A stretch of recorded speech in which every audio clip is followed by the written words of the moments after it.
This conference will now be recorded. Good morning to everyone. Great welcome to all the authors of the Fact Book and all the ECBC members. This year is the first time that we have organized a specific event on the Fact Book. We thought that it was quite relevant in this point in time and in front of this unprecedented crisis to have a real debate among the industry and explain a bit what was the logic of the key articles in the Fact Book. We have split the Fact Book in focus areas of thematic areas which have been addressed in the Fact Book. And we wanted to provide the ECBC members, but also all our ECBC guests and authorities with an overview of what was inside the Fact Book, but also allow experts to give a view of what is in front of us. So not only taking a picture of what has been the market in the last few months, but also giving a perspective of what we have in front of us. Today, keeping in mind the spirit of the ECBC to be the market forum, to be the place where the industry can find compromise and can find ideas for moving the market forward, we have decided to present an agenda which is trying to trigger a real debate. I don't know if we can go to the second slide. Daniel, thank you. So today we would like to offer you a debate, a real debate, where key moderators will present the key thematic areas of the Fact Book, and we'll try to give a sense of what is the situation in the European and global market of the covered bond space. We have decided also to use this open platform where everyone can raise questions. Exactly in the spirit of the ECBC, we would like to allow all of you to raise your hand and raise a point, or make a comment, or raise your question. I would like to suggest that we use the chat function. So if you want to take the floor, please write in the chat that is on the right-hand side next to the participants list, so that I will be aware that you want to take the floor, and I will try to give you the floor. So this is a housekeeping information. And we would like, on behalf of the Secretariat, to thank all of you for the participation today, but especially would like to thank all the authors for building, once again, a very important comprehensive source of information, which was the basis for drafting several national legislation, but also the Covered Bond Directive have been inspired by this publication. The structure of the book has been kept always the same. We have a key themes section where we try to address the key dynamics of the market, what's new, what is important, and to have a focus with a team of analysts working on every single article, not to give one single view, but to give a multi-view aspect of the issue. And then we have the general section putting the focus on the key characteristic of the asset class, and then several national specific chapter where analysts can find a deep analysis of every single market, active market in the covered bond space. And of course, we have the rating agency section where we have a focus on every single rating methodology, and also the statistics section, which is giving a nice overview of the latest development in terms of statistical numbers of the Fact Book. But I don't want to steal more time to the agenda. I would like to give the floor to Sascha Kullig, chairman of the Fact Book Working Group, and also thank Sascha for leading the preparation of the Fact Book. And we are ready to do a new successful story next year. Sascha, I give you the floor, and thank you all for being with us this morning. Thank you. Thanks, Luca. Good morning, everybody, also from my side. Yeah, Luca has already given an overview of the content of the Fact Book. Nevertheless, I would like to give you some more insights and to put it in a frame, so to speak. As you all know, COVID-19 has continued to control our lives significantly and changed the way how we work. And of course, the pandemic had also had a strong impact on the markets, and both effects are actually reflected in today's event. There's no big covered bond conference this year where we can get together and celebrate, among others, the publication of the fact book. And of course, the COVID-19 pandemic runs like a red thread through almost every article in this year's book. But this brings me also to the things that haven't changed this year. Once again, our fact book offers, at least in my view, many articles with exciting topics. And once again, as Luca has already said, the authors have done a fantastic job and contributed their knowledge to the market and of the market.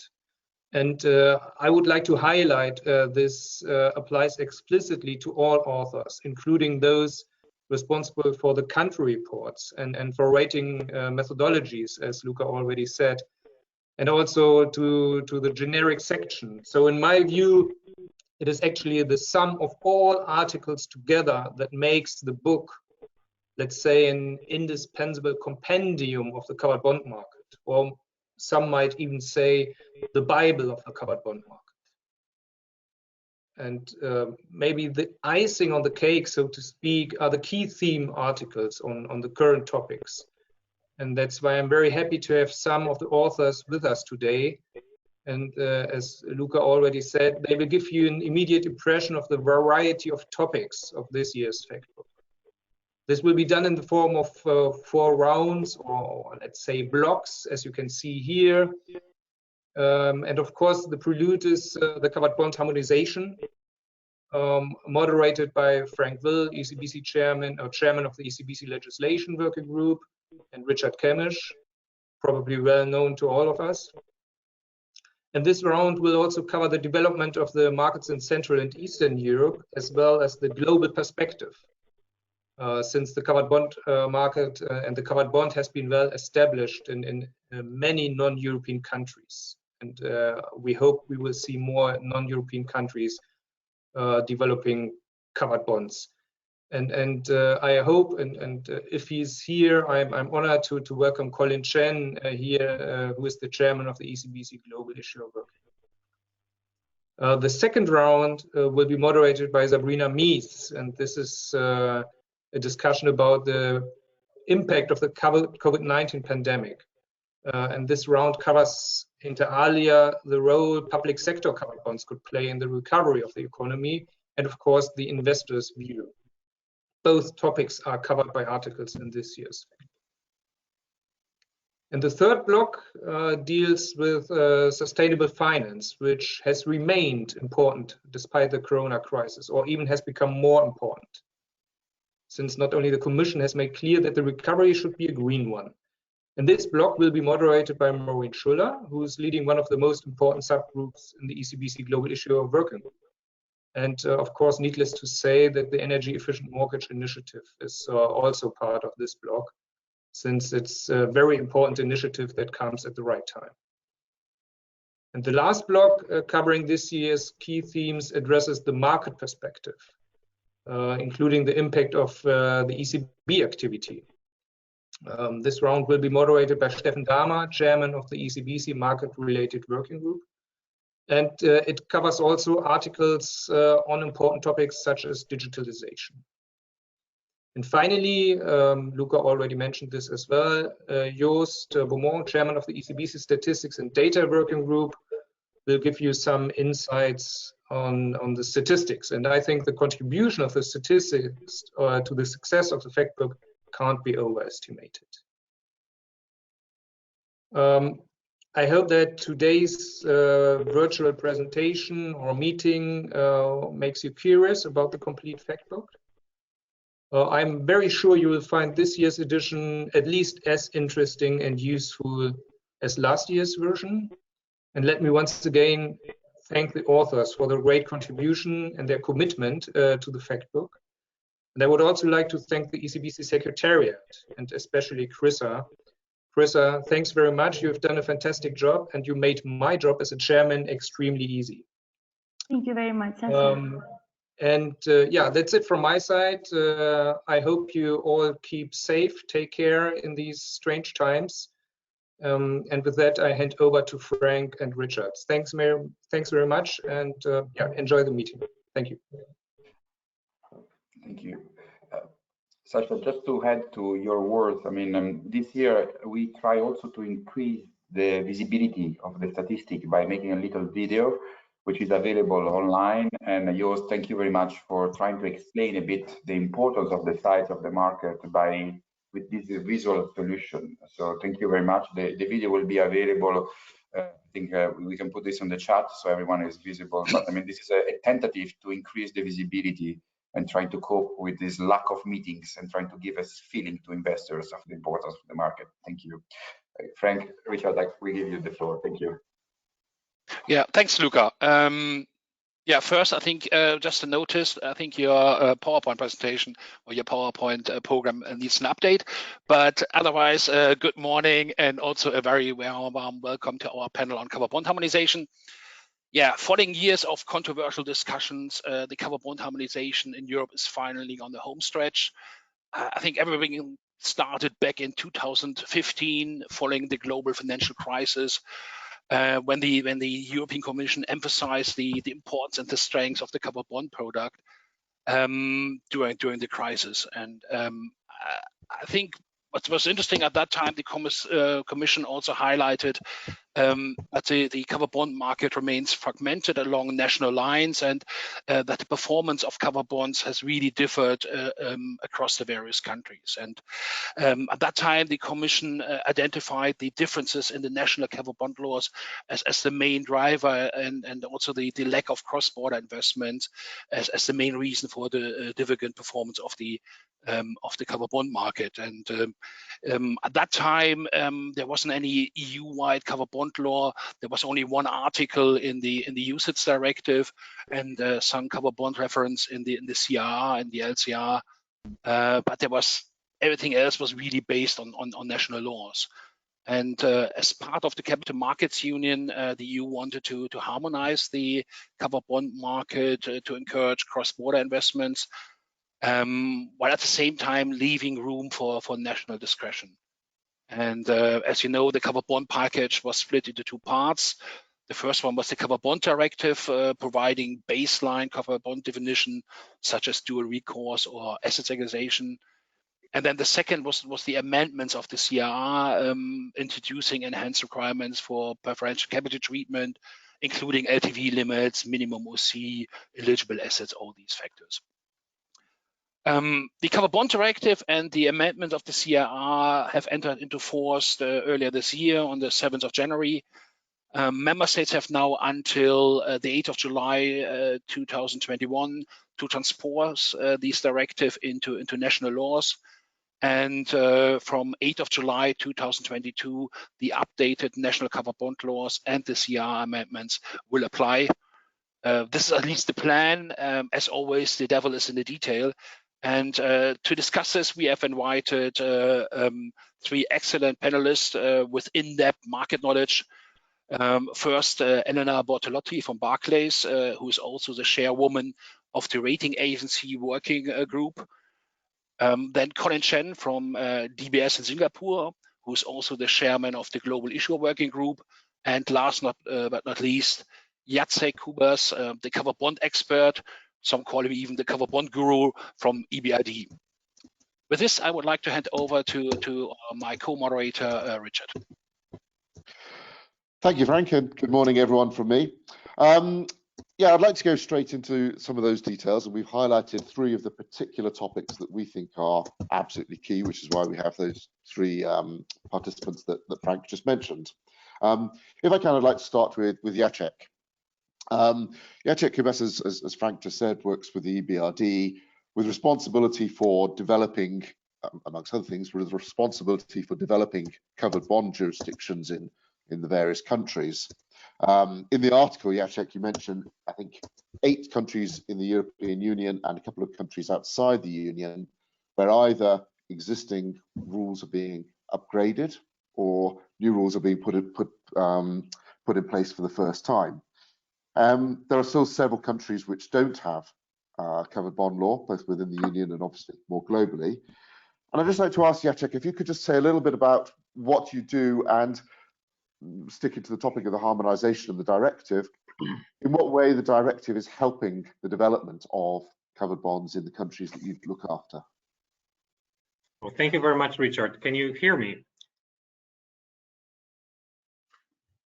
We can hear you loud and clear. I can't see you though. Okay, fantastic, because with so many different systems, sometimes they're not really cooperating well. So thank you very much, and we're really happy that I had a chance together with my colleagues that are on the call, Kate Galvin and Laura Matozaite, to write an article for the fact book, because covered bonds are really important element of EBRD's work and mandate, especially in European Union, and also for our countries of operation. And indeed, I think there is a very interesting impact on the directive in a way for the jurisdictions that we are operating and investing in.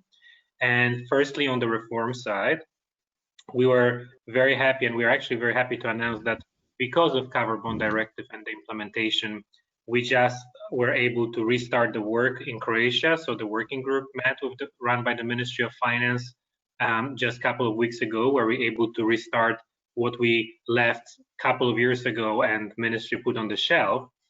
Now Ministry realized that indeed there is a need to have a regime in place, and that helps with the work. And another effect of that also within the EU is, for example, the work we're doing in Bulgaria, which may not seem to be a really sizable or big market, but we believe there is a potential in it.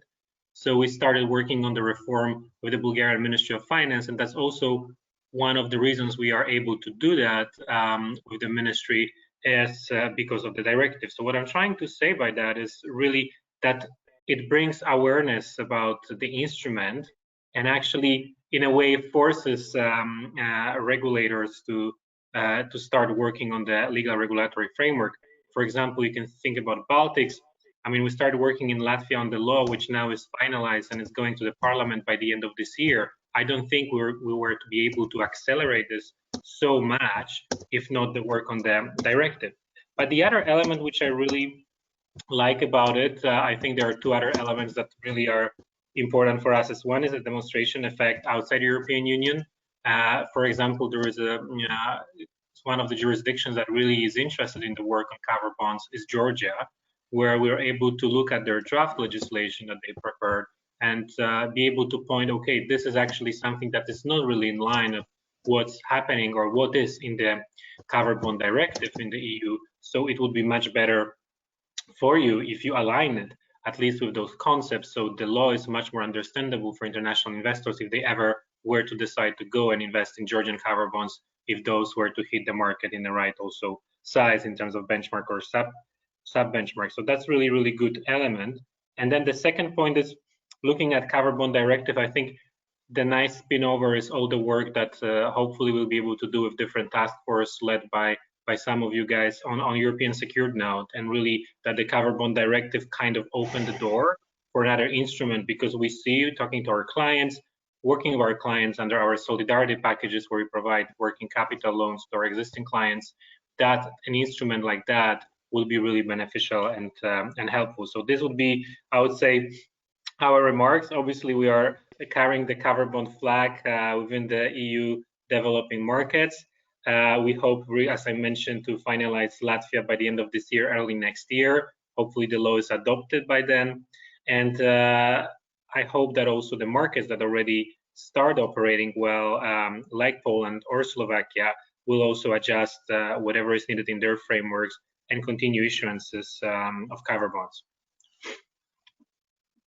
Richard, can I ask a question to Jacek? I mean, Jacek, it's a difficult one, just to animate and to create a bit of interest in the debate. From your point of view, I mean, of course, every country will have an obligation to transpose the covered bond directive in line with the timeline proposed by the European Commission. I think the big question now is that member states will be able to actually meet this timeline considering COVID. I think that there are two big groups: countries with a covered bond legislation that have to change or adapt their covered bond legislation, and completely new countries without a covered bond legislation, as you said, Bulgaria, but also Malta and other countries.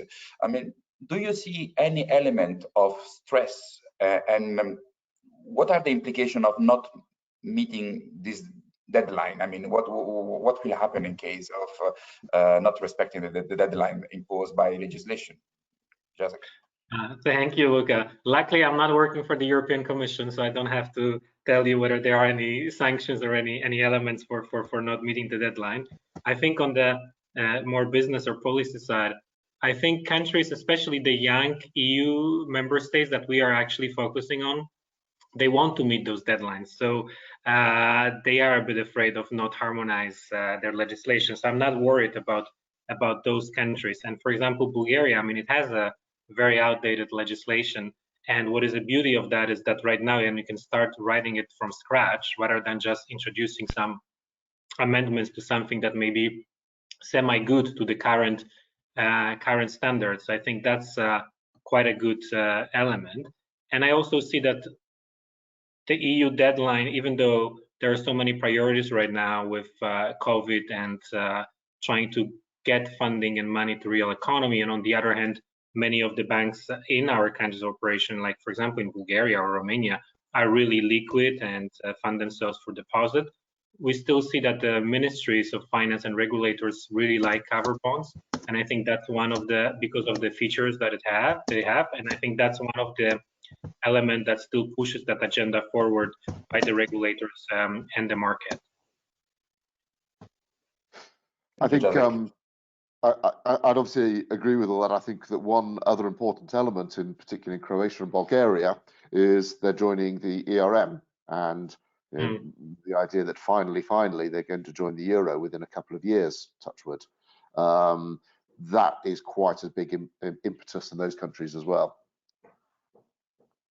I don't know if anyone else has any questions for Jacek about the CEE countries. If not, we can move further afield if we can. And Colin, I see you're here. Colin Chen, as chairman of the Global Issuers Working Group, in addition to his day job as co-head of financial institutions and structured products at DBS, Colin is, I guess, most focused on the topic of third-party equivalence. The directive obviously allows the possibility that one day we will be able to treat non-EU covered bonds in a similar way. Now, Colin, I guess that's a pretty important thing for you, but in more practical terms, what do you think it's going to require? What do we need to do between now and 2024 to achieve that? Well, thanks very much, Richard. It is very important, at least for many of the non-EU issuing geographies. What needs to be done is a lot of work with respect to examining and analyzing where each geography and jurisdiction stands with respect to the covered bond directive, and also doing the work of perhaps some simple comparisons which the Global Issues Working Group has been performing over the last 18 months, especially in terms of comparing against the national legislation of each of these non-EU jurisdictions with that of the covered bond directive. Now, this is going to take a while, and it continues to evolve, even as Luca have mentioned, and as you have earlier alluded to as well, there are jurisdictions that have legislation. There are also new jurisdictions that are developing jurisdiction. And with the covered bond directive firmly planted and transposed in each of the EU member states, it will provide a guide for the jurisdictions that are developing their own national legislation for covered bonds. But certainly for those that already have legislation in place, the need and the ability for us to have an article by article comparison in terms of compliance, and again, the application of a principles-based approach towards compliance, I think that's something that we would be working very hard to try and achieve. Thank you. Great. Thank you, Colin. I don't know if anybody has any questions that they'd like to ask Colin.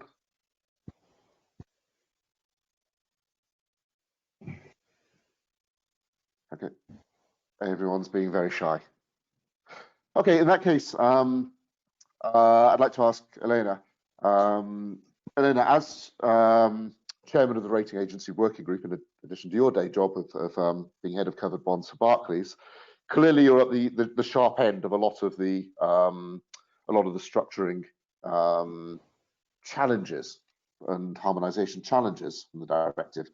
You talk about a lot of the articles of the directive in your article in the fact book. And particularly, I notice you highlight the extendable maturity topic. But I'm wondering, in general terms, which aspects, which particular articles in the directive do you find the most challenging? What do you think the most people are finding challenging? And what's going on? What are you doing with those? Thanks, Richard, and good morning, everyone. I think really the sort of the articles that we believe are more challenging in the directive are actually the ones where the regulator has left to the national regulators the choice actually to implement or interpret, and in particular those for me would be Article 17 on the extendable maturity, and also Article 16 on the calculation of the liquidity buffer. In fact, if you think about it at ECBC level, we actually created, an implementation task force, which is led by Frank, to discuss in particular these two articles. And interesting enough, I think, we've all come to the conclusion that, a one-fit-all solution will be very difficult, since across the member states, we have different covered bond issuance formats, i.e. we have some jurisdictions that use ring fencing on balance sheet, we have others that use the SPV guarantor, and some that use the specialized banking principle. When implementing these two articles, well, what we've done at ECBC level is obviously trying to sort of steer the national regulators and give them some items and thoughts, that they could be considering when implementing these two articles in particular. With regards to extendable maturities, from my perspective, I think it's going to be quite interesting to see how the national regulators decide to implement it, in the sense, will they be imposing a specific extension format so that we know, for example, like we have in Germany or we have in Poland, that we know that all covered bonds issued from that specific jurisdictions in Germany are hard bullet, or in Poland have this 1 month sort of soft bullet and then they become CPT? Or will the national regulators effectively rely on rely on each issuer to decide if at program level they'll be issuing hard, soft, or CPT? On top of that, one of the other tricky items is obviously these objective criteria that need to be identified, which would cause the cover bond to extend. Again, at ECBC level, with Frank and the rest of the members of the working group, we had lengthy discussions in trying to find these objective criteria. We have found two, and that's non-payment of principal, and also the ability for the cover pool administrator, or in some cases just the administrator, to effectively decide to extend the bonds. But again, I think on this, what we will find across Europe is that we will have some jurisdictions which will have more triggers than just the ones I mentioned. And this, again, I think is really linked to the type of structures that we have across Europe. In particular, if I think of structures using the SPV guarantor, because the background of those structures comes from structured covered bonds, I think it's very clear on what actually triggers the extension, and you have many more items, other than just non-payment of principal. For example, in some cases we have also, obviously we have an issuer event. In some cases we have failure to perform under the servicing agreement. So we do have, I would say, stricter items. So it's going to be quite interesting to see how we try to harmonize this. And I do believe that this item is going to be one of those where it's going to be, as I said earlier, very difficult to find a one-fit-all solution, and we'll have differences amongst programs and amongst jurisdictions. Obviously, that ties into this is Article 16 on the calculation of the liquidity buffer. And why I say it ties in, because again, the regulator, when introducing the directive, they sort of left it open with regards to the calculation if the issuer should be looking at the legal final maturity or the extended final maturity. I mean, for covered bonds that are a hard bullet, it's quite straightforward. But for those that have extendable maturities, it's going to be interesting to see if the regulators will actually require the issuers in their jurisdictions to look at the legal final, not the extended final.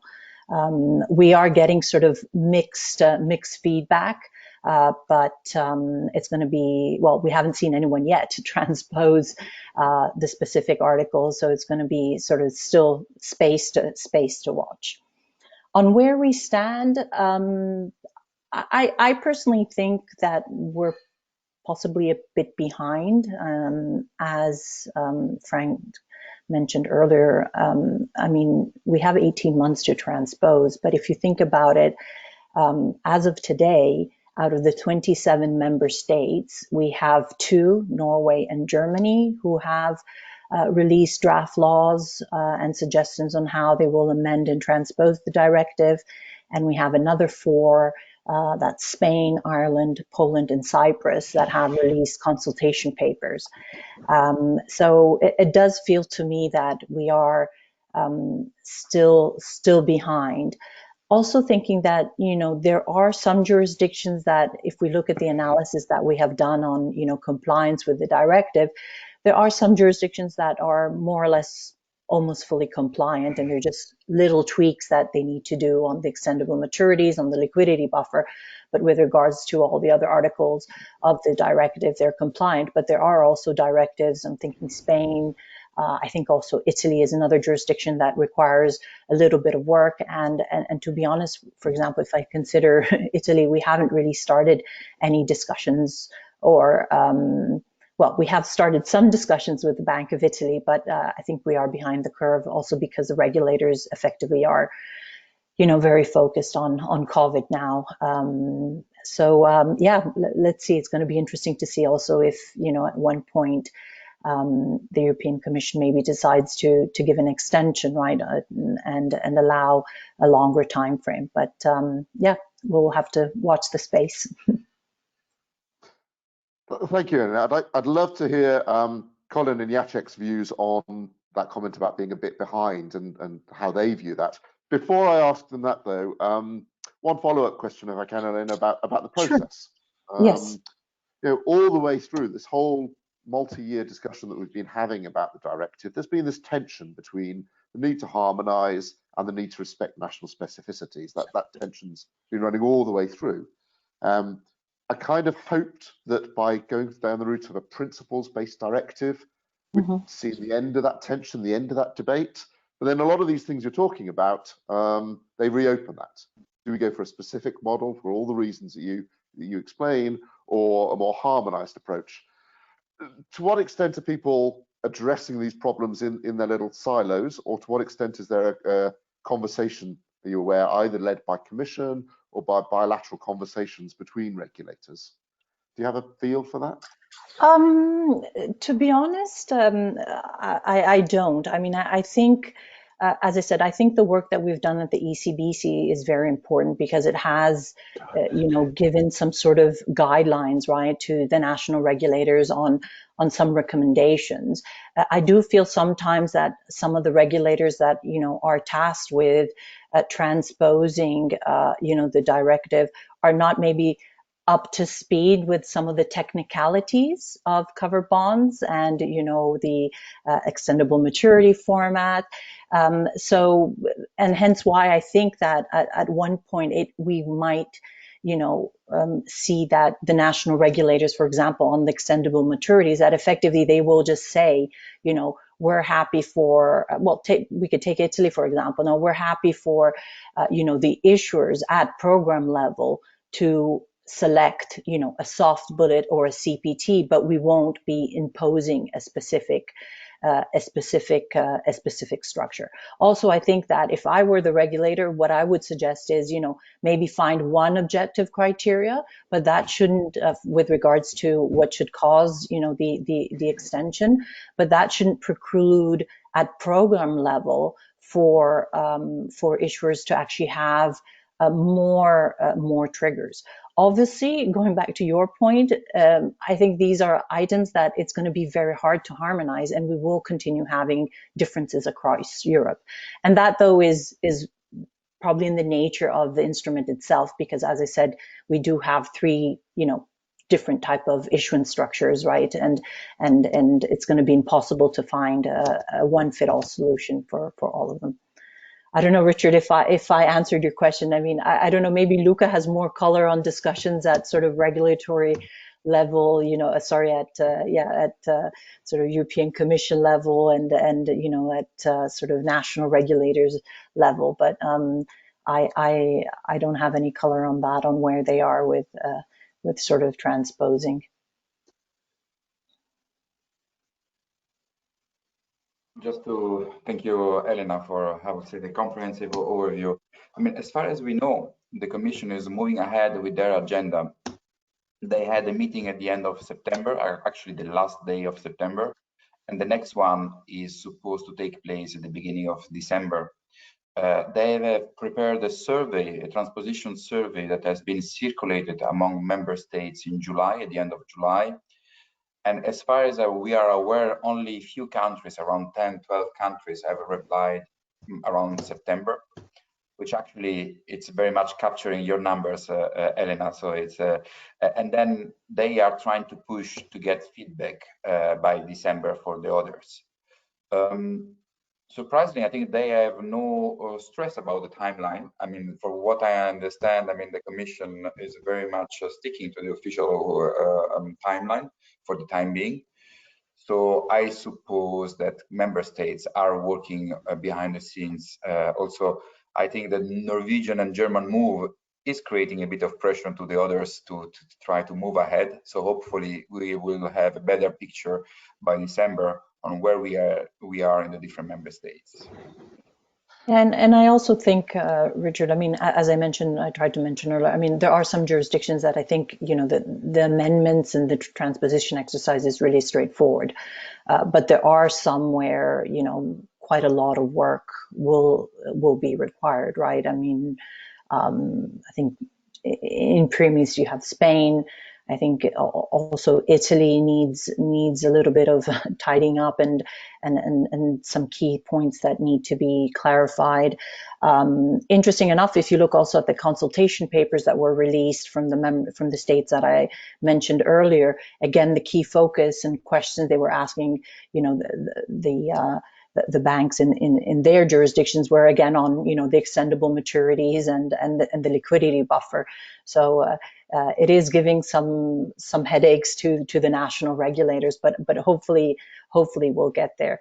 I mean, I have my personal views on the liquidity buffer, because I always thought that we're sort of trying to move away, in many jurisdictions, move away from hard bullet because they didn't want the prematurity ledger.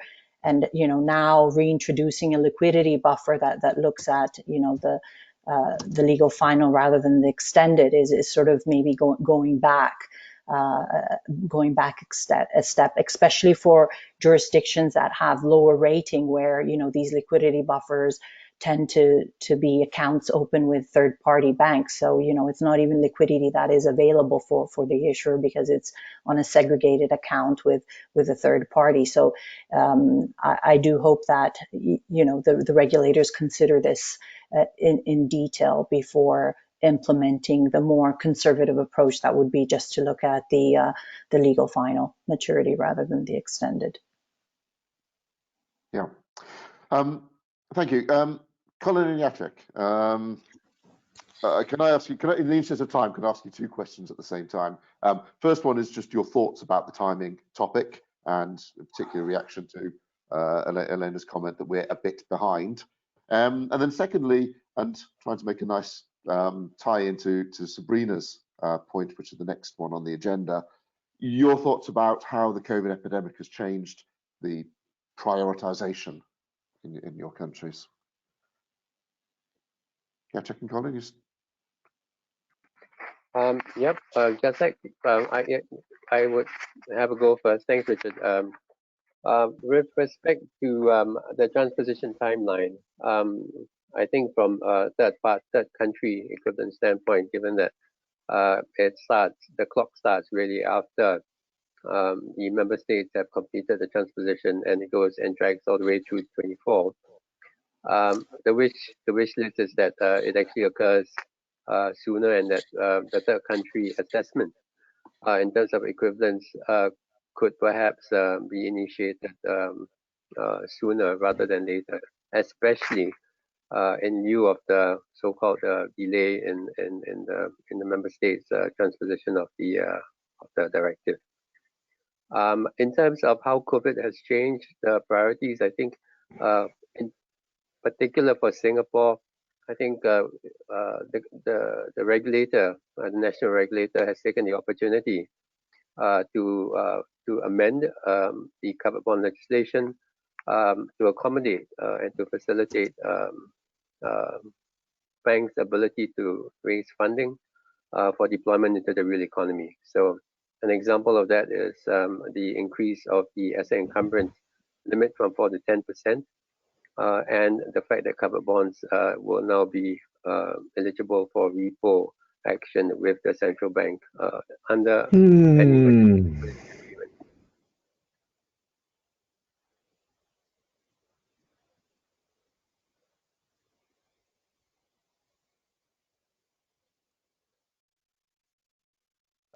That's all from me. Thanks, Richard. Okay, thanks. And Jacek, did you have any thoughts on those two topics? Yes, absolutely. I think, it's a combination. You can combine timing and you can combine the priorities right now. And of course, we all know that fighting with COVID-19 on the, let's say, the human aspect of protecting citizens is a priority #1 for all of the jurisdictions. Plus, priority #2 is to really how to channel the money and support to business and economies. And I think that really, and we all know, is #1, which will impact, of course, the interest on things that can happen a bit later on, like the directive, for example. Secondly, EU has such a huge emphasis right now on EU Green Deal and EU taxonomy, green bond standards, and actually channeling more green finance to within the European Union and supporting that in member states. So I feel like this is becoming and growing to much bigger priority for many member states than the covered bond directive. So that's, again, shows a bit of difference of priorities from what we're hearing, talking to the member states that we are working with. So we have to be aware of that, because that's for them, I think, much more relevant topic very often than, sadly, the covered bond directive. And then finally, in terms of the timing, I mean, some of our member states are in a lucky situation because we were working with them on the reform. And as you know, Richard, we tried to get inspired by the directive. So those reforms that we completed, they are very much aligned in terms of what is in the directive itself. But some of them will still need some changes, like Poland. And, we've heard that the consultation paper has been published. So that shows that they are working on. I know Slovakia is also looking at certain elements. And then those that actually are yet to be adopted but are almost finalized are done along the directive, so I'm not worried about that.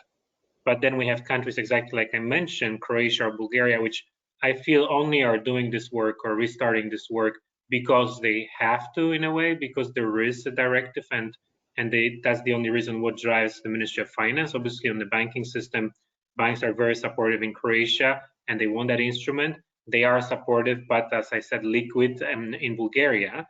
But I feel like if this deadline is moved, I wouldn't be surprised if then some of those countries will also then delay their implementation and focus on other bigger priorities.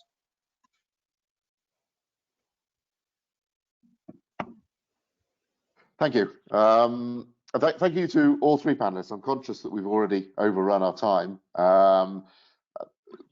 you scratched on the surface of the topics which you cover in a lot more detail in the chapters in the handbook. Thank you so much for doing those. But I think on that, I'd like to hand back to Luca. Thank you very much, Richard. Well, I would like to propose that we move on the COVID section. As you know, we postponed the publication of the fact book because we wanted to capture an initial and preliminary view on the COVID impact in those markets. But with today, and we ask kindly Sabrina to help us in having a deeper picture, I will say, of the situation. We want to give you also a perspective of what could be the impact of COVID in our market. Sabrina, I give you the floor, and thank you very much for being available. Thank you, Luca. So welcome everybody to our panel on the impact of the COVID-19 pandemic. Yeah, we are just about to get into the lockdown slump. So I guess the subject of the impact of the COVID-19 pandemic was not only one of the top themes in 2020, but will also be one of the top themes next year. I'm very pleased today that Franz Rudolph and Ralf Benninger join me for the discussion today. Franz is Head of Financial Credit Research at UniCredit, and Ralf is Head of Investor Relations and Sustainability of SFIL, 100% publicly owned development bank. He will probably tell us more about it, and which is the mother institution of CAFIL, one of the biggest issuers in France. And for those of you who don't know CAFIL, you will do so after our discussion. Yeah. So today we will take first a very short look back at the ECB measures and the market behavior in the light of the COVID-19 pandemic, as well on investor positioning, and obviously how public sector issuers maybe even benefit. And we'll ask Ralf on how CAFIL as an issuer has experienced this year. We will also spend some minutes on future developments. As I said, I think the pandemic will be a top key theme for next year as well, and we'll have a look on our expectations on volumes and spreads. So with that, let's have a short look at the most prominent influencer of the covered bond market, and I would ask Franz to give us a short summary on the measures the ECB has taken in March and April. And maybe, Franz, if you may stop before letting us know how the measures then impacted the market, because I like to turn to the investors' perspective in between to see how they evaluated the situation and how they positioned, so that we afterwards can see if their views have come true. Thank you. Yeah, good morning from my side. Well, first of all, I want to thank my co-authors on that article, Maureen and Matthias, for writing this article together with me. And you will find all the details actually in that article. And that's the reason why I don't want to run through all the different numbers and amounts, etc., etc. I mean, the point is, we as a covered bond community have been let's say, familiar with monetary policy measures since a long time. I mean, actually, since 2009, when the first covered bond purchase program was introduced, and then ever since it came in 2011, 2014. And of course, this year in March, things speeded up and measures increased, volumes increased, conditions improved to a very, very large extent. So just to highlight a couple, maybe early in March, there were some easing conditions for the TLTRO3 program. Then on the 18th of March, just a couple days later, basically, we had the 750 billion pandemic emergency program, the additional program being established. And then on 7th of April, again, easing measures, and then the 22nd of April, so it goes like almost every week, we have seen easing conditions to make it possible for the banks actually to get more and more attractive conditions for lending. And then, of course, the TLTRO3 program is the key program in my point of view that influences covered bonds. And we have also seen the pandemic emergency program, which has also been increased by another 600 billion to 1.35 trillion. Although the amounts purchased with covered bonds are relatively low, we maybe come to that later. But I think the key programs are actually the TLTRO3 and to a lesser extent the other programs. And here, especially the conditions. I mean, we have had LTROs and TLTROs around for a long time, and I think we managed quite nicely in the past to have fruitful coexistence of covered bonds and the other programs, with supply from the covered bond side being, let's say, 120, 130, 140 billion a year. But since the TLTRO3 measures and the conditions are in place that you can, in the best case as a bank, achieve a funding of minus 100 basis points, since then, of course, the covered bonds cannot compete with anymore. And we will come to that later, what impact that had on supply, on retained covered bonds, on spread levels, on yield levels, etc. But that's just as a short wrap up of the measures. Thank you, Franz, so far. Thank you indeed. Yeah, and at that moment in time, when spread widened, we had the opportunity to ask a few investors in the market, and you can read this in the Investor Perspective article in the Fact Book, about a few questions actually, but also obviously on their positioning during that phase and how they watch, how they look at negative yields.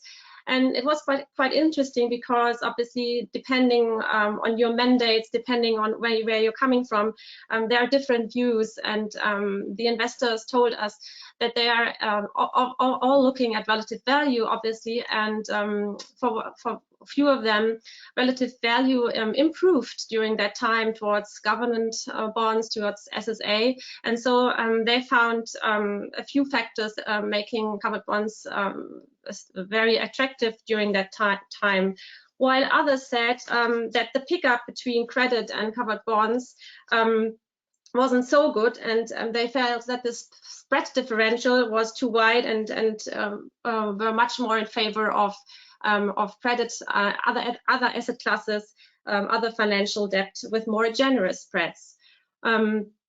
So the positioning was quite a bit different, and so this explained maybe as well the spreads sideways, or the sideway movement of the spreads during the summer, which took a while until it finally came down even further now to, I would say, even pre-crisis levels. We also asked the investors on their assessment how the second half of the year would go forward in the light of the ECB measures that we just heard. And obviously, they were expecting or maybe even fearing less issuance in the capital markets due to the generous ECB facilities and due to high redemptions in the second half of the year. But some of them also were thinking that it might depend on market conditions, and that it could be attractive for some of the issuers to come back and to refinance via the capital markets. One of them even came forward and said it might be even worth proving regulators that long-term funding channels are still open in the capital markets. Now, Franz, how did the second half year go? What did we finally see? Maybe you can shed a little bit light or summarize the last couple of weeks. Yeah, well, I mean, you mean now the supply volumes we have? Yes, seen? yes. Well, we had an extremely strong start in January, right, with some 28 billion in the benchmark segment, and then it kind of went down quite significantly February, March, etc., throughout the summer, and then actually picked up a little bit in June. That was the time when we have also seen the TLTRO3 allocations or being very close to them.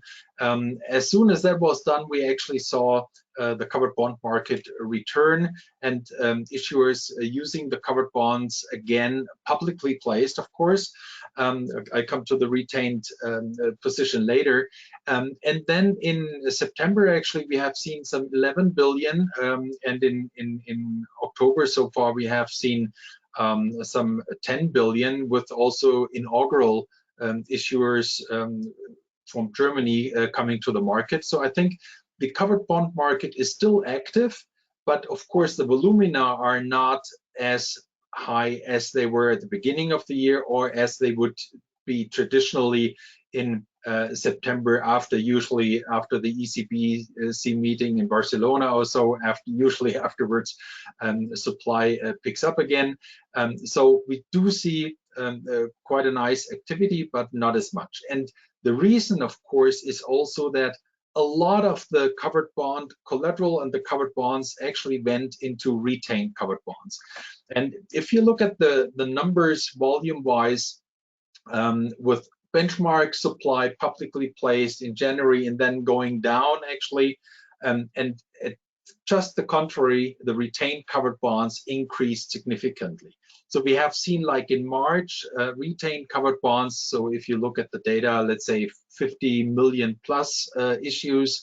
It's a bit hard to track because, of course, it's not that public, but you have seen like some 35 billion of retained covered bonds being issued in March, and then in April it went up to 57 billion. And so far this year we have seen some 140 billion of retained covered bonds being issued. So covered bonds are being issued, but not publicly placed. I would call it kind of a supply in disguise, because they are there, but they're with the ECB and not with the investors. But that, of course, is also a big chance, because once the conditions ease, nobody knows exactly when that will be. I mean, the very, very favorable conditions as of now will end mid next year, but maybe they are prolonged. Whenever they will actually end or not be that attractive, I think a lot of those retained covered bonds will actually be placed with investors and come back to the market. So timing will be very interesting next year, conditions and then the timing. We'll watch that out. Thank you, Franz. Thank you. Okay, let's turn a bit more to a specific market segment, the public sector issuers. And I'd like to welcome Ralph again. Thank you for joining us here today. Ralph, public sector issuers is a specific segment, I would say, because not representative in all the covered bond markets, but still we have very big issuers, and they refinance a significant part of loans to local and regional authorities. How much of that refinancing is covered via the loan market, and did the COVID-19 pandemic, or will the COVID-19 pandemic and the investments, the public sector investments, change that? What did you experience in Calphil? What can you tell us from your personal experience? Yes, thank you very much, Sabrina. So we are lending to French local authorities and public hospitals in France. We've got a market share around 30%. Now, the situation is quite different for local authorities and for hospitals on the other side. Local authorities in France overwhelmingly rely on the loan market. Now, when you look at the impact of the COVID pandemic, you see that a lot of the revenues of local authorities are based on the economic activities of previous years. So, for example, they receive a certain share from the income tax, they receive a certain share of the value-added tax. All this is based on previous years, so they will not be feeling any effects on that this year. There's an effect for local authorities that rely on taxes on real estate transactions. And then there is obviously a big impact for local authorities that rely on services paid for users. So, for example, local public transport boards obviously have big drops in revenues. Overall, the French government just published a study on this. Now they expect that revenues for local authorities are going to go down 7 billion this year. Now that's around 4%. So overall it's manageable. But as I said, obviously there are specific cases with revenues, for example, linked to local public transport. The French government put together quite a few measures. In total, that's 5 billion euros for local authorities in help this year. So overall, this will be very much manageable, and that's also what we see from our activity. We don't see any impact, any slowdown in lending. So we don't see a slowdown where you might imagine that investment projects are getting postponed. So in terms of lending activity, this is really an active year for us. And then when you turn to hospitals, it's obviously a different story. It's not so much a topic of revenues when you look at hospitals, but it's very much a topic of additional needs for investments. In France, the government took over a part of the debt by public hospitals to make sure that they have more flexibility to invest. And we're obviously lending a lot to public hospitals this year. We did a COVID-related transaction, social bond transaction to finance investments by public hospitals. What we learned is that when you look at COVID-related investments by hospitals, it's not just medical equipment, specialized medical equipment.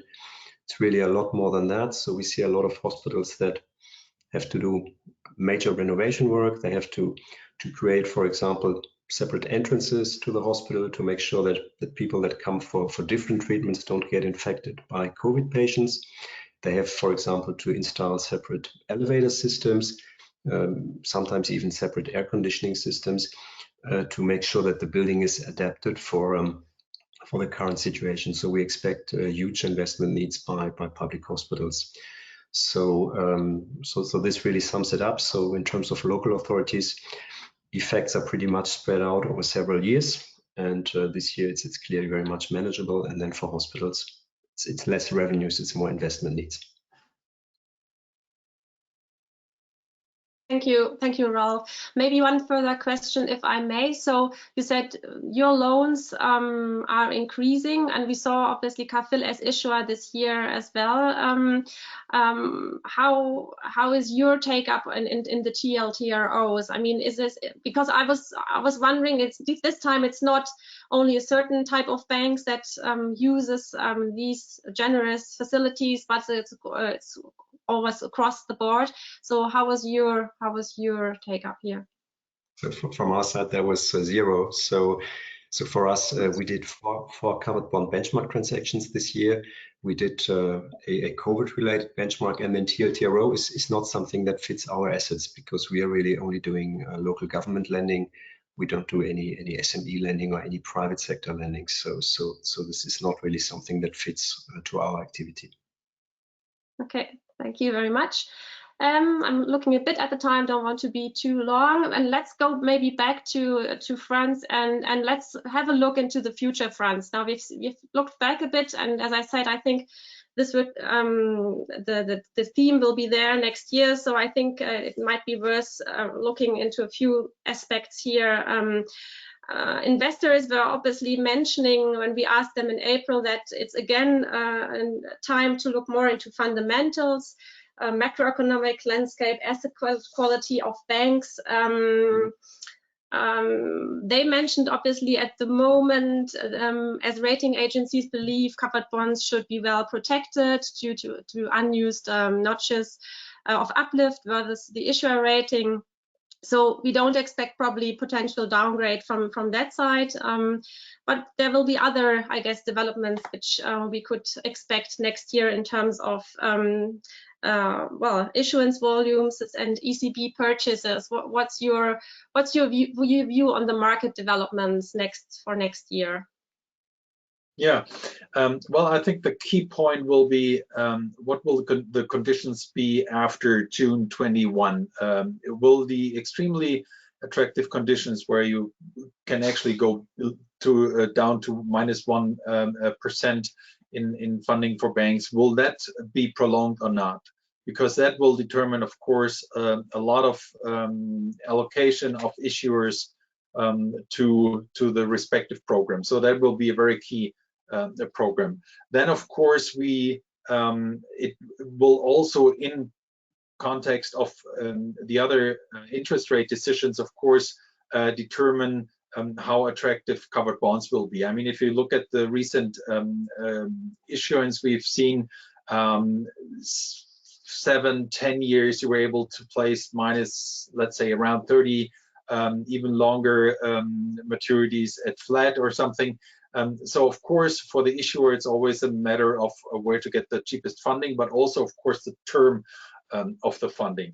But that being left aside, I think the investors are very keen on getting a decent material, and we have seen that with the order book usually oversubscribed, not just for covered bonds, but also in the SSA market. But I think that covered bonds will benefit clearly from that huge demand from the investor side.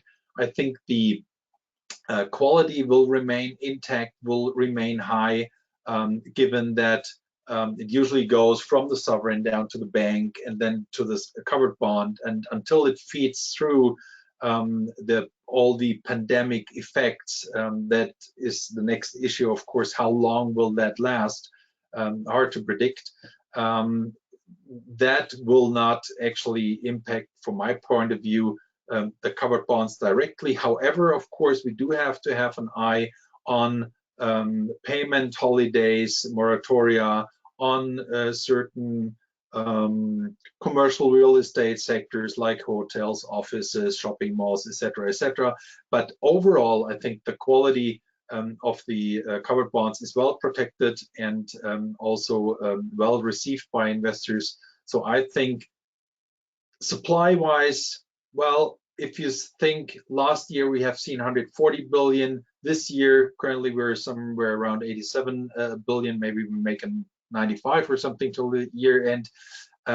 This has been a clear Corona year, so somewhere in between probably we will see a supply next year, depending on the conditions and the monetary policy measures.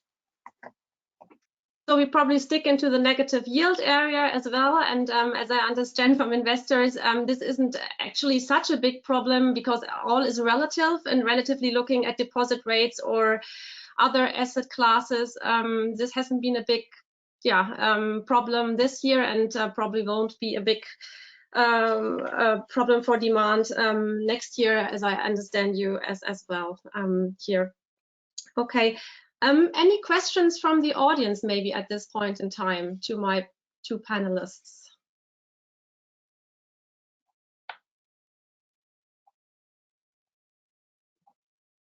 I think we had some very interesting and diverse information here on various segments. Obviously, as the others already mentioned, COVID is impacting quite a lot of segments, as well as harmonization timelines. We don't have time to talk about everything. Have a look into the fact book. I think there are some very interesting and enriching assessments over there. I thank you very much, both of you, having joined me here today. And with that, I would, well, first give to Luca and probably then hand over to Maureen. Well, thank you very much, Sabrina, and thank you very much, Ralph and Franz, for your overview. As you know, the public aspect of the public sector is very important now that we are discussing with the European Commission, and also the capacity of covered bond market to be an important pillar of capital markets is at the same time one of the two leverage that we are using for lobbying purposes with the European Commission to stress the importance of our community as a concrete and tangible element of solution for the markets and for the people, because I mean, we can improve the quality of our health system, as Ralph highlighted. So thank you very much, Sabrina, for this very comprehensive overview. It was really interesting. Now we would like to turn the page and go into the second key topic of the year, I will say, which is sustainability. As you have seen, we have decided to go for a sustainable cover of the fact book. So, of course, this is the year when the European Commission will decide about taxonomy. COVID, taxonomy, and digitalization are three elements that have to be digested and addressed in our industry. So, Maureen, I would like to thank you for being available for moderating this debate and give you the floor. Thank you very much, Maureen. Thank you, Luca, and good morning, everybody. Today here I have on my panel, first of all, Jennifer Johnson of the EMF-ECBC, who together with the EMF-ECBC team and many market representatives has been responsible for the very important energy efficiency mortgage initiative. She has also been co-author to a section in the ECBC Fact Book on this, and my other panelist was already introduced during the previous panel, which is Ralph Benninger from CAFIL. He has been together with Matthias Melms, co-author with myself to the article on the different dimensions of sustainable covered bonds in the ECBC Fact Book. But importantly, as already highlighted in the previous panel, is also an issuer of both social and green covered bonds, and from that angle has a lot of experience in both fields. But first of all, I would like to take the opportunity to ask a question to Jennifer, because Jennifer, in the chapter on the Energy Efficiency Mortgage Initiative, you describe, among other things, how the EMF-ECBC has been working in the past couple of years on the development of an energy efficiency mortgage. And this energy efficiency mortgage should be an incentive also for owners of builders to improve their buildings, or actually to acquire new buildings that are more energy efficient, because of the aspect that they could obtain potentially a mortgage loan under more favorable terms, because actually those energy efficiency buildings would have a lower credit risk, both from a probability of default and a loss given default angle. Now, let me then start with my first question to you, Jennifer, because next year we are obviously expecting the Commission to outline the first CRD6 and CRR3 proposals. And the question is actually, do you believe, first of all, that these proposals will already include a reference to a more favorable risk weight treatment for energy efficiency mortgage loans? And having said that, to what extent has the Energy Efficiency Mortgage Initiative already been able to play a supportive role? Because you do highlight in your article that through the EDAP, the Energy Efficiency Mortgage Initiative has already delivered very important results, proving that there is this correlation between energy efficiency and credit risk. So can you maybe comment on that? Sure, thanks, Maureen. So firstly, as you very rightly point out, one of the underlying assumptions of the initiative has always been that building energy efficiency can reduce credit risk because of the positive impact on PD and LGD, as you said. So this drives the business case and also a kind of an incentive chain for all stakeholders, including consumers, for the reasons you described as well. Now, one of the key objectives of our recently concluded H2020 funded project, EDAP, was to substantiate this correlation. And as you said, we recently published the results of this research, which demonstrates a significant negative correlation between building energy performance and credit risk. And what's really important is that this is across all energy classes, from the best performing to the least well-performing buildings. And this is for us very significant because, in our view, this conclusion clearly points away from a brown penalizing factor. It's not as simple as green and brown, and rather supports a risk-based alignment of capital requirements, rather than this arbitrary green supporting factor and therefore brown penalizing factor. So that's something that's really important for us. Now, as you suggest, this research is very timely and very relevant in the context of the implementation of Basel into EU legislation. It's all the more relevant if you consider that the European Commission itself is very focused on sustainable finance and greening legislation to support the transition to a more sustainable economy. And also that the EBA, so the European Banking Authority, has a mandate to consider the prudential treatment of exposures associated with environmental and sustainable objectives. Now, whether or not we will see these results or our results, which incidentally confirm a number of studies in this direction. For example, the study that the Bank of England conducted last year.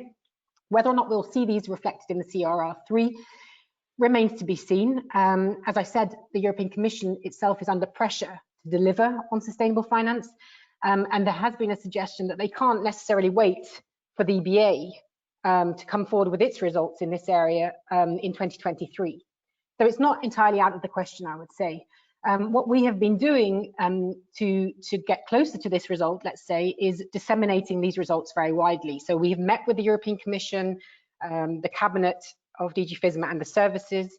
We've met with the EBA, we've met with the ECB, the SSM side. We've presented the results, and there has been a great deal of interest, and I would say enthusiasm and support. And in actual fact, we had a call with the EBA last week, and they have asked us to support them in their exercise through the Energy Efficient Mortgage Initiative pilot scheme.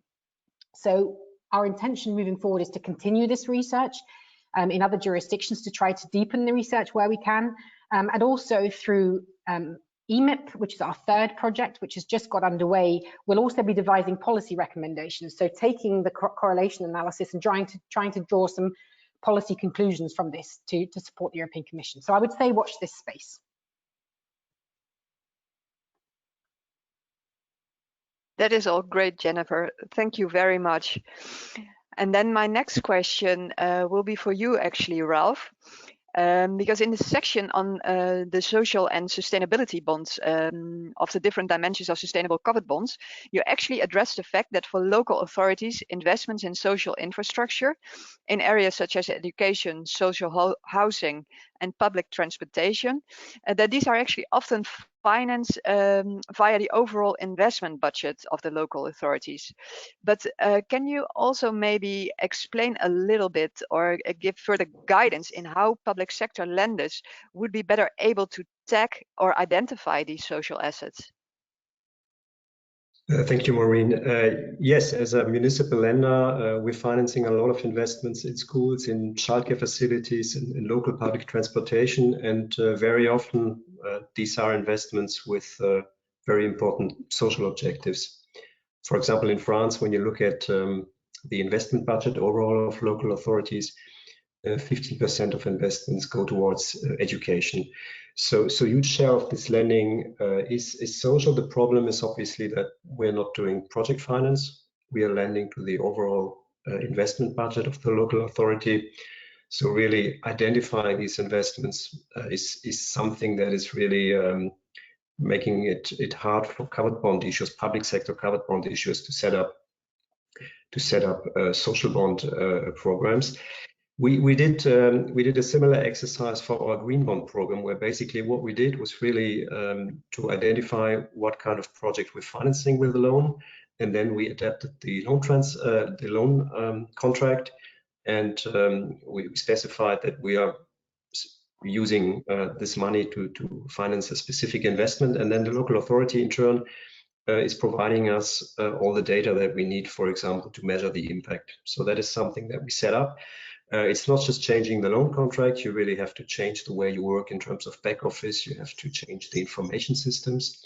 And this is something that took us several months to put together. But what we're seeing is it's something that works well. And what we're seeing is also that local authorities are very keen in sustainable finance. So the fact to be under the obligation to provide additional data on impact is not something that is stopping local authorities from using these loan products.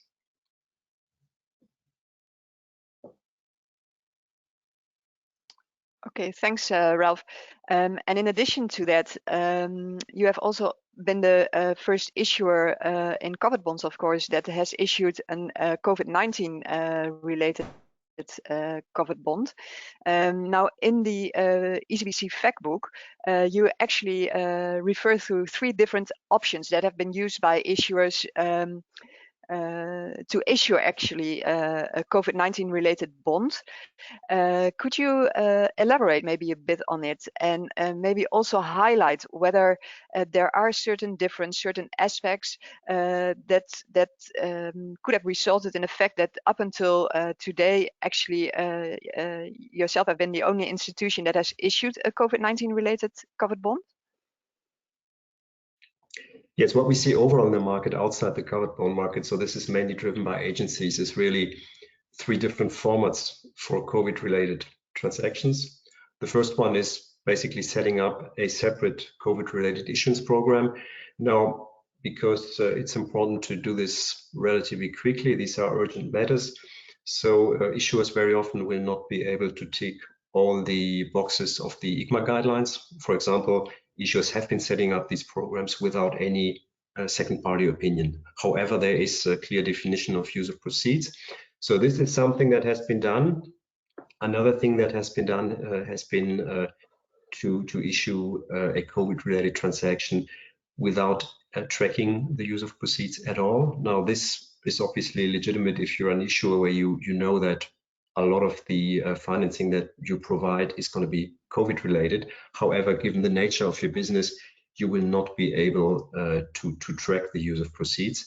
And then finally, and this is what we did, was to use the existing social bond program we have. So we have a program that finances investments by public hospitals to use this for a COVID-related transaction. And in our case, it's very clear that this year's investments is to a very large extent going to be related to the COVID pandemic for French public hospitals. So these are really the 3 formats that we have. I think for covered bond issuers, it's clearly what I described previously. It's really this problem of taking the investments that you're financing within the overall investment budget by the local authority. And for us, for hospitals, we've lent a lot to public hospitals. It's more than 500 million per year.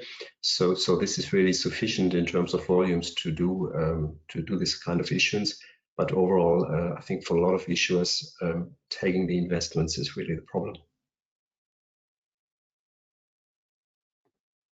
Okay, thanks for that, Ralph. And then now I would like to return to Jennifer. Because Jennifer, in your fact book article, you also give a brief explanation of the definition of an energy efficient mortgage. And now, could you maybe explain a bit what have been the crucial reasons to come to this definition? And the reason that I'm actually asking it, because if I understand the definition correctly, it has been, I would say, a relative generic in the terms that, for instance, it doesn't make a reference to the fact that you need to have an energy performance that is actually belonging to the top 15%. It is not that explicit in that top 15% reference. Now, we also know that obviously the technical expert group has published early this year the draft technical screening proposals, and from these draft proposals we know actually that for new energy efficient buildings, the top 15% will no longer be applicable as of next year. So that also brings me to the question, do you think that the definition of the energy efficiency mortgage is still robust, also in light of the proposals that have been developed by the tech in terms of the technical screening criteria? Thanks, Maureen. Actually, this I think is a very important question, a very topical one. So I'm pleased to be able to maybe provide a little bit of clarity around this. So first and foremost, the definition was intended as a market benchmark to basically operationalize the market in energy efficient mortgages based on thresholds and eligibility criteria. Now, the definition, as we have it in the fact book article, was agreed in December 2018, so it predates the taxonomy. At that time, it was intended very much to strike a balance between the realities of the market, but also with ambition. So we wanted, nevertheless, to include a certain level of ambition. And the idea was also to be sufficiently high level so as to be inclusive and therefore help to secure a critical mass, let's say, and not to stop the market developing before that it even started. The idea was also that over time the bar would be raised as requirements became more stringent, as the market started to develop. And in this respect, I think it's fair to say that our kind of high level, let's say, broader approach to the definition is very much aligned with, for example, the European Investment Bank's technical and economic assessment criteria in their energy lending policy. So, you know, this broader definition to ensure inclusivity, but nevertheless achieve some ambition, I think is relatively, you know, normal practice. Now, in the meantime, we have started work on the energy efficient mortgage label, and perhaps we'll have time to come to that later. And the eligibility for the label will, of course, be based on an energy efficient mortgage definition. Now, you mentioned the taxonomy, of course, and indeed the taxonomy has arguably changed the landscape based on its requirements for environmentally sustainable economic activities and sectors. And of course, given the intrinsic link between the real estate sector, which is obviously defined in the taxonomy, and the mortgage business, one of the first jobs of the energy efficient mortgage market, energy efficient mortgage label market committee will be to examine the current definition and determine how it should be brought more in line with the taxonomy requirements for buildings. Now, in our view, because we've been discussing this very, very recently internally, this can be achieved very easily, perhaps even with just a very, very small modification of the current wording, if we want to take a light touch approach and refer to the taxonomy, or it could be more detailed. And this will be a decision, I think, left to the market committee, but will certainly be the focus of discussions in the coming weeks or in the very, very near future. Okay, thanks for that, Jennifer. Then can I maybe also ask you the follow-up question regarding the energy efficiency mortgage label? Could you explain a bit more the details, and importantly also, how do you expect actually that this label is going to influence the future developments also of the covered bond market? Could you maybe share some insight in the percentage of mortgages that would be eligible for such a label? And could the label, for instance, also result actually in separate, just purely energy efficient mortgage collateral pools being established? And then could we in the future maybe even see more covered bond issuance against a dedicated pool of such mortgages that carry that label?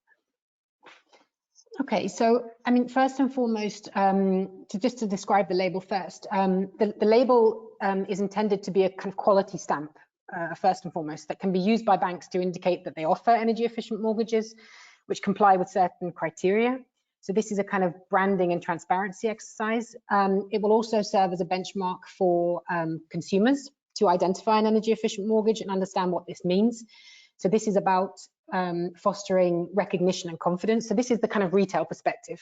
Now, if we look at the other side of the balance sheet, it would also be the intention that the label is underpinned by what we'll refer to as a harmonized disclosure template, so very much modeled on the harmonized transparency template. And using this template, it will be possible to tag energy efficient mortgages for covered bond issuance, but also facilitate investor due diligence. So in much the same way as the HTT serves its purpose for the covered bond label. So this is very much, you know, how we see the link between the energy efficient mortgage label and the covered bond market. And incidentally, it will also be the intention that the HDT, as we will call it, will help lending institutions to report on the green credentials of their loan book to regulators for preferential capital requirements, as we discussed earlier on. So this is really the link. At the present time, it's very difficult, I think, to estimate what share of the mortgage market could obtain such a label. We have been putting in place under EDAP an infrastructure, if you like, to facilitate this tagging exercise, because obviously there's a difference between new lending that can be easily identified as energy efficient, let's say, as an energy efficient mortgage, and the existing loan book, which would require a comprehensive kind of tagging exercise. based on access to information on the performance of the underlying collateral. And I think that's more challenging at this stage. But as I said, through EDAP, we've built an infrastructure and a series of tools that we hope over time could help to facilitate this. But we certainly believe that the energy efficient mortgage label will help in this respect as well. Whether or not we'll see over time, separate programs where green covered bonds are solely secured by these green mortgage assets, I mean, arguably this would be, let's say, the ideal scenario, and we're certainly hoping that the energy efficient mortgage label will stimulate market development by fostering transparency and quality and increasing confidence, as I've described. It's also, I think, not out of the question that over time we could imagine that the energy efficient mortgage label and the covered bond label be linked, and this could further stimulate development here and increases in balance sizes, etc., possibly then warranting these separate programs. So again, I think this is a kind of watch this space kind of issue, but nevertheless we have undertaken efforts, and we are still undertaking efforts to try to facilitate this as much as possible and move the market forward in this way.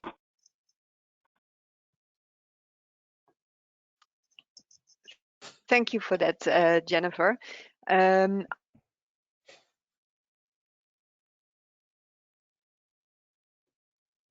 Oh, Maureen, I think we may have lost you. I'm not sure if you're muted or there's a problem with the connection. Oh.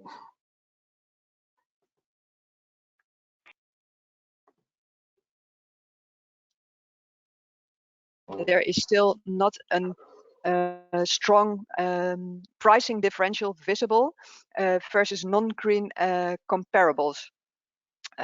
So Ralph, I was actually wondering, for you as an issuer, if there is not a pricing advantage visible, is it really just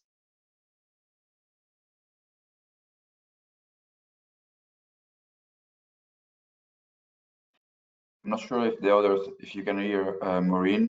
It's only no. So I suppose it will be difficult for Ralph to answer to Alf's questions. Ralph, I don't know if you feel free to answer. I suppose that there was a preparation to this question, so feel free to answer. Exactly. Maureen, sorry, we are getting some problems with your audio. Sorry for this, Maureen. Yeah, I can say a few words about pricing and what are the objectives for a covered bond issuer to set up a green, social or sustainable bond program. So first of all, yeah, it's true that the pricing advantage, it's very difficult to quantify. So what we saw in our transactions was that these transactions worked extremely well. We have done 2 social bond transactions. We've done 1 green bond transaction. We had well over 100 investors for each transaction that participated. So even though the pricing advantage is difficult to calculate, you gain access to a lot of new investors. We saw a lot of investors that had not invested previously on our transactions, but that were participating in these green and social bond transactions. So there's clear net advantage. And then what we see also for issuers, obviously, what we see is that investors and regulators are asking for more and more transparency on ESG topics. So the time and effort you're investing to set up these programs really helps you also to improve transparency overall, helps you to take a different look at your business. So it's basically not time that you ingest just to set up these programs, but it really helps you with future transparency requirements and all your communication. So it's overall highly beneficial, I would say, for issuers.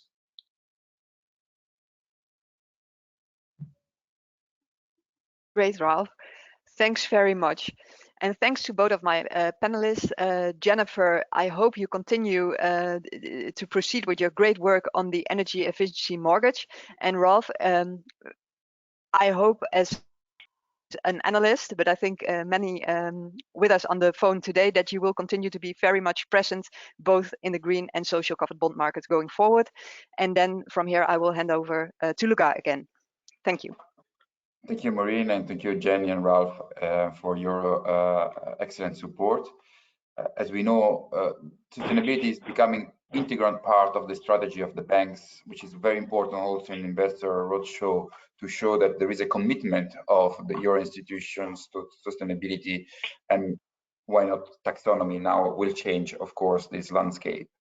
But let's move to Stefan now, and trying to analyze the impact of, I will say, the intervention of the ECB into the market, and what are the conditions in terms of liquidity and secondary market. Stefan, can I give you the floor? Sure. Good morning. I hope everyone can hear me. Luca, you hear me? Oh, yeah, very clearly. Super. Thank you. Yeah. So. No worries. I hope everyone is doing fine and healthy these days. My name is Steffen. I'm looking after covered bonds in JP Morgan. In addition, I'm also the chairman of the market relating working group here at the ECBC, and I'm going to be your host in the next 15 or 20 minutes during this session. Before I start, I would quickly thank my colleagues Lars from Finance Denmark, Johnny from the Swedish Banking Association, Joost from ABN, and Michael from Commerz for their significant contribution to our liquidity chapter, which you do find in the 2020 handbook edition. The topic market liquidity was always very important for the product since the first sizable benchmarks came to the market. So it's probably fair to say it's qua DNA of a covered bond. First with mandatory commitments against everyone, known as forced market making. Later, after the financial crisis, as part of the primary fee or package of the primary fee from issuers, a service to investor clients done by banks, and last but not least, simply to generate revenues in trading books. Given the limited time, we felt it's most prudent to look a little bit deeper into the euro covered bond market. This is by far more sizable than sterling or US dollar, which are rather a niche, often used when they occur as arbitrage. Some have some natural needs like UK issuers, but not in the volumes and the frequency as we know for euros. I know that makes us rather unfair to our family members from Denmark or Sweden, where the covered bond market plays a much bigger role in the domestic financial systems. In Sweden, where covered bonds are more than twice as large as the sovereign market, single covered bonds can be up to 3 times larger than you know it from euro benchmarks. The Danish market also has similar sizable bonds and is in fact the largest single covered bond market in the world. To illustrate that, the average monthly turnover in Denmark, which you can see in the Copenhagen Stock Exchange, is comparable to what Bloomberg reported year to date in euro numbers traded. So both markets, so Denmark and Sweden, operate still with designated market makers. But as Swedish kroners and Danish kroners play a rather limited role, we thought for the rest of the world, it would be rather better to concentrate on the market which has the biggest relevance for most of the issues in the world. That's probably the moment I should introduce my fellow panelists, which are not only the covered bond experts as mentioned, they're also the writers of the liquidity chapter in 2020 handbook, and they are senior researchers with long-standing product experience. Thanks to Joost and Michael for being with me this morning. It's Joost Beaumont from ABN, which you will hear later anyway for the statistics and data section, and Michael Weigerding from Commerzbank. What does influence liquidity? And banks which providing a market is the one way of look at things. Investors might think to make use out of this service is the other way to look at things. And when there is an external influence which affects the product, talking about ECB policy or TLTRO, there might be a third way to look at covered liquidity. Well, you can imagine everything is connected and depends on each other, and in reality, all aspects interact with each other. Not sure if any one of us has expected that 2020 becomes such a different year to all of us. So here my first question to you now. What are, from your perspective, the highlights around the topic liquidity in 2020? Thank you, Steffen, for inviting me for this topic. Well, I think for liquidity, there are a lot of things that indeed, like you say, are connected. But yeah, first of all, you need supply to get a liquid market, of course. And I think for 2020, it has already been said in the panel earlier, the decision of the ECB to come with a very generous TLTRO operation, of course, has lowered supply significantly. And actually, we are clearly moving towards a year that we will see the market shrinking again. Actually, if you put it a bit in perspective, the last 2 years were quite positive in terms of liquidity.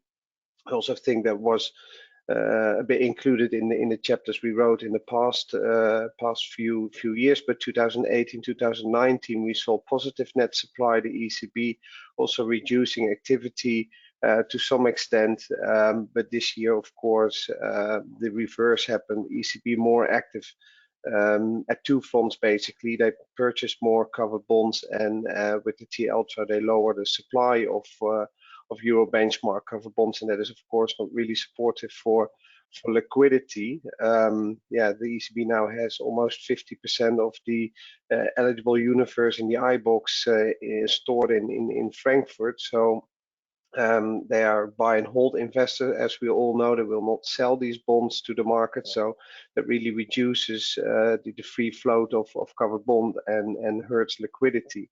Probably, if I may, also, if you look at a bit the development of the investor base itself in the covered bond market, then you can clearly see that there's been a crowding out effect, which has mainly hit asset managers, which are, of course, the most actively trading investors of covered bonds, and you still see quite a lot of bank treasuries in the primary deals. I think more than 40% tend to be allocated to banks, and they also tend to be more buy and hold investors. So together with the ECB, there is another investor base, the bank treasuries, which hold a lot of bonds, and that reduces overall the free float, and that has clearly happened this year as well. Thanks, Joost. Michael, what is from your perspective the highlight of liquidity in 2020? Thanks a lot, Steffen, for inviting me here for the panel. I think when looking at the trading activity or the trading volume as a proxy of liquidity during 2020, I think that the most striking thing for me is that you see a small dip at the beginning of the pandemic when trading volume has come down a bit, like 10 or 20%, right? But the dip is very, very small, and I think this is due to central bank measures, as Joost has mentioned, and I think there are two aspects to that actually. One is the positive side, right? Central bank strategy has obviously paid off, and also Franz Rudolph before has mentioned that we've seen several central bank measures like the PEP. We've seen CBQ3 topping up their purchases. Just recall that ECB has bought twice as much covered bonds on the secondary market than before the pandemic. And this is not just due to higher redemptions, but they tried, and this was also the aim, especially from the PEP, where they didn't buy that many covered bonds, but still some covered bonds have also been allocated to the PEP purchases. Also CB3 bought more. So all in all, the central bank strategy helped the market, paid off, and they compensated some of that drop in activity of the other market participants, and that is a positive for the covered bond market in my view, and a positive that can be seen in 2020. The negative side of the coin, of course, is that the market is much more dominated by the central bank trades these days. So I estimate that during the last wave of the pandemic, the early days in March and also in April, that during these days, close to half of the trading volume of CPPP3 eligible benchmarks has been executed directly with the ECB, because you can just map their secondary market numbers and compare that to the overall trading volume in the market. And this is actually double the share that we've seen before the pandemic, and shows you how much more dominating the central bank has become. Also, when you consider that each trade with the central bank, in case it is done with a market maker, is probably a result of the market maker or the bank dealing with another client before. So most of the trades these days, at least in the CPPP3 eligible space, are ECB related.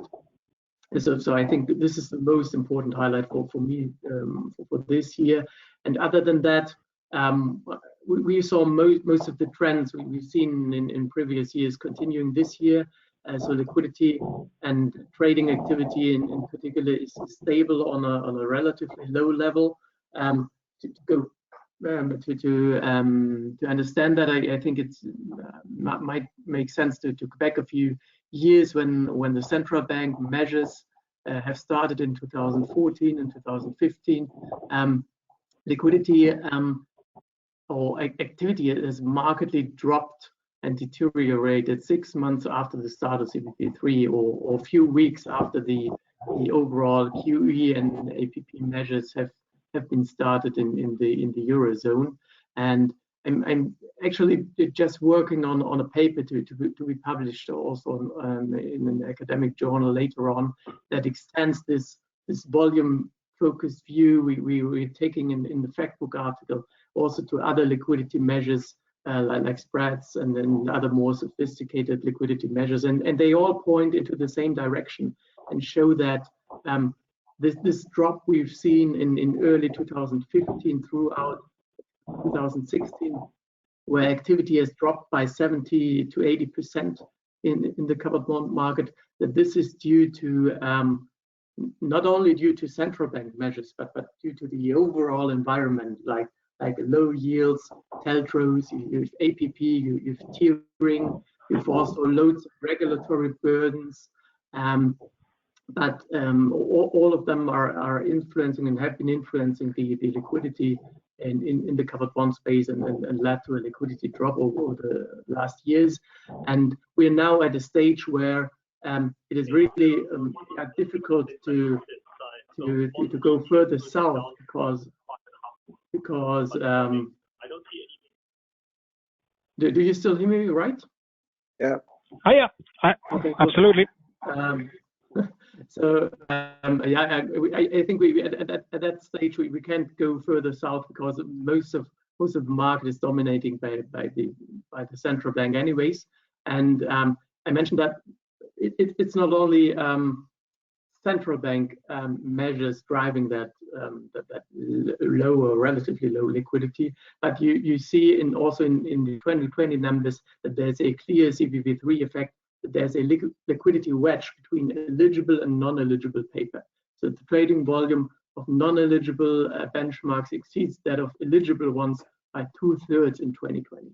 And I think that is something we should watch and keep in mind over the coming months.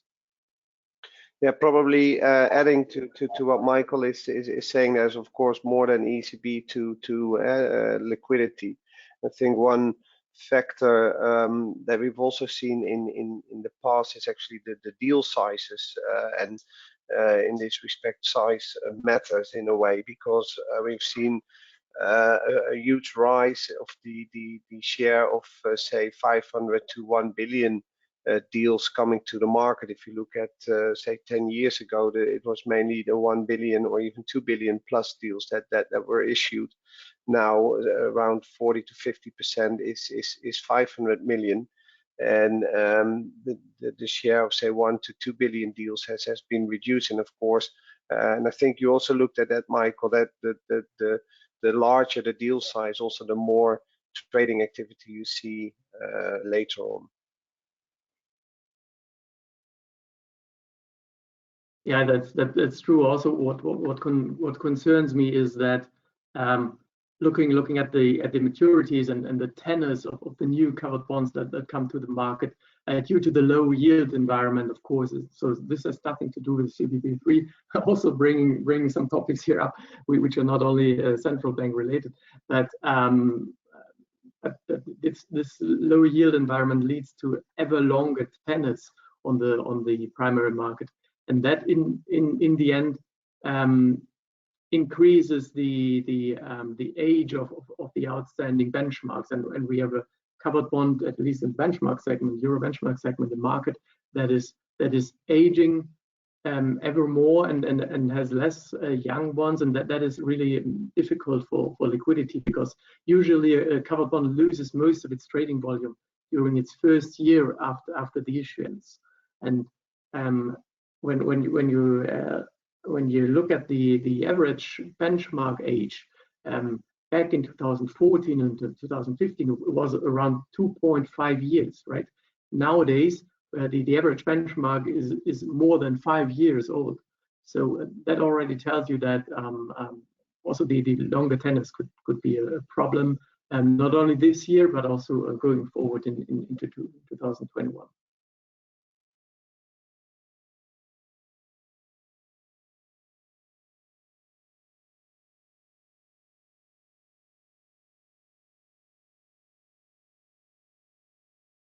I don't know, Stefan, if you're trying to. Hello, Stefan?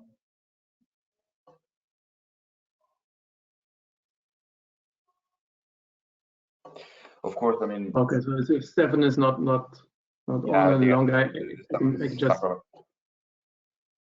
Of course, I mean, this has been a key element of discussion also for authorities. I mean, this is something we try to raise regularly with our annual meeting with the ECB, where Stefan is representing a bit all the views that are expressed under the market-related issue working group, but is a constant element of discussion with the authorities under the development of the covered bond market. So we consider this is a key topic for our fact book, and your article, I think it's quite important and very much used in the regulatory debate. I don't know if Stefan, we are able to resume the communication. Otherwise, conscious of time, I don't know if there are any additional comments, Joost or Michael, that you would like to raise on this point in time. Probably, I think what we wanted to do is also a bit look through to 2021 from what can be done to improve liquidity. Of course, the ECB will remain active. I think, like has been said before already. The PEPP program does not really buy a lot covered bonds, so if that remains the case, that will be good for liquidity. And then the ECB will buy still within the APP significant amounts, but I think that it will be manageable for the market to deal with that. And probably the hope should be a bit focused on indeed the non-CBPP3 eligible papers from the further globalization of covered bonds, so that we see more issuance from Asia, from Canada, and that will lift liquidity and also provide some further diversification for investors. And I think the low yield environment that we currently see, of course, the more exotic places or further away from Europe, they also offer the most attractive yield. So I think more and more investors will also have a look at these regions. So that can be positive for liquidity, but happy to hear what Michael has to say about that. I think rather than or at that stage, I think the only thing that the central bank can do to improve liquidity is to stop the purchases and because we are at a stage where they're holding more than 50 or 60% in some segments. So it's very hard to come up with other measures to improve liquidity on the market. But because at some stage, large-scale asset purchases have an impact on the market. So you can't do any compensating measures at some point. So in the end, I think it's the question, or the more important question for central banks and regulators, is whether they want to do something about liquidity. Because of course it's not their mandate in the first place to safeguard and ensure a functioning market, but also with regards to their repo collateral, or with regards to banks' LCR portfolios, where both the central bank and the banks they supervise could be reliant on a liquid covered bond market in the end. These two aspects could be considered when they are thinking about doing anything about improving liquidity or in the market. And I know, I mean, they're doing this assessment already over the next coming months. So I'm sure they will also consider these aspects in their review. I think Stefan is back with us, if I'm not mistaken. Stefan, are you with us? Hey, can you hear me? Yeah, now loud and clear. Perfect. I don't know what I did. Sorry for the interrupt. Obviously, I had hoped that we have a trader with us during this panel, not because this what you heard from Joost and from Michael is not spot on, but here is from the horse's mouth is always good. But first of all, just to echo, I think Michael mentioned it, that the relevance of what ECB is doing activity. The answer from traders were, no, I can't do it because I'm waiting for the ECB activity in the morning. So that is clearly a sign how important for trading books is what the ECB is actually doing. What I heard from trading that in the beginning of the year, and that's in line exactly what Joost and Michael already said, activities were quite high also from the traditional investors. But the more the swap curve moved at depot rate, and those which are not looking at swap curves every day, the 5-year swap rate is around the depot rate. So an issuer which is able to achieve LIBOR flat can fund himself 5 years exactly at the same level than the depot rate at the current situation is. Or in other words, investors need to go longer than tenors like 5, 6, 7, 8 years in order to beat the depot rate. That speaks also the language Michael said about the ultra long on trades. So that is a problem for liquidity they see also in the future, because technical old bonds are hardly any liquid. So liquidity is hurt by small deals, and we on the primary side have a lot of 500 million no-grow activities where even as a marketing strategy, you have the word 500 million no-grow in the announcement letter to ensure or to illustrate for investors that this is just a limited size, so you better be quick in giving your order to make sure you have a better treatment. So that is certainly the few what I heard from various traders. So traditional investors were there when there were opportunities, but the more you go towards depot rate, the alternatives become thin, and not only alternatives in the covered bond space, also alternatives within, let's say, the rates world where covered bonds, at least for many banks, sit. So that is probably an influence which were there 2020 and probably it's not going away 2021. So I missed a little bit during my break, so I don't know, and I heard Michael and Joost also elaborating a little bit about 2020 outlook. That would be my second question, so I'm not raising that again, but maybe one last final comment before I hand over back to Luca and Brussels. What can be done by central banks or regulators to keep liquidity maybe as high as it is, or improve, or sufficient, whatever word you want to use. What can be done from your perspective to help the liquidity? If I may start with Joost here, maybe a quick comment. Yeah, we discussed this a little bit during your break already, and I think yeah, Mike also said it. It's the ECB has such a big influence, then they have a different, of course, goal with all these asset purchases, and liquidity is not one of them. So the question is indeed, it will be good for liquidity if they would stop, for instance. But that is not what they probably are concerned about. But that might be something to discuss with them in the future, as they indeed hold 50% of the tradable bonds.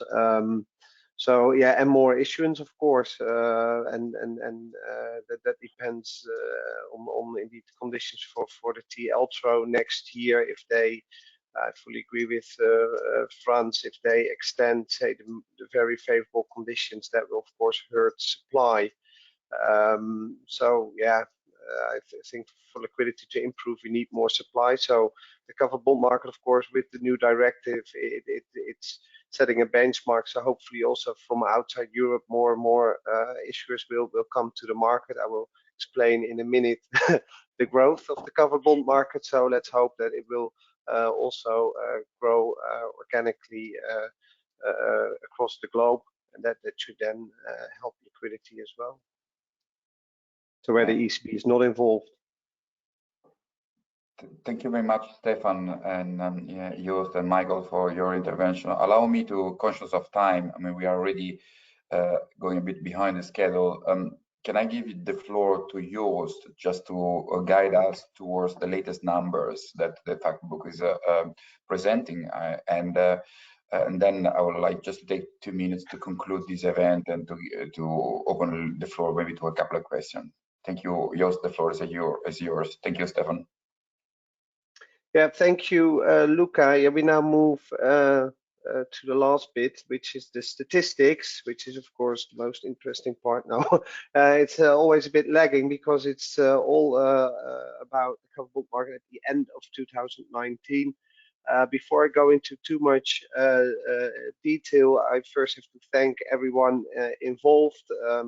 The statistics are compiled since 2003, and I think it's the most comprehensive set of data that we have about covered bond issuance and the outstanding amounts and all the breakdowns that is available.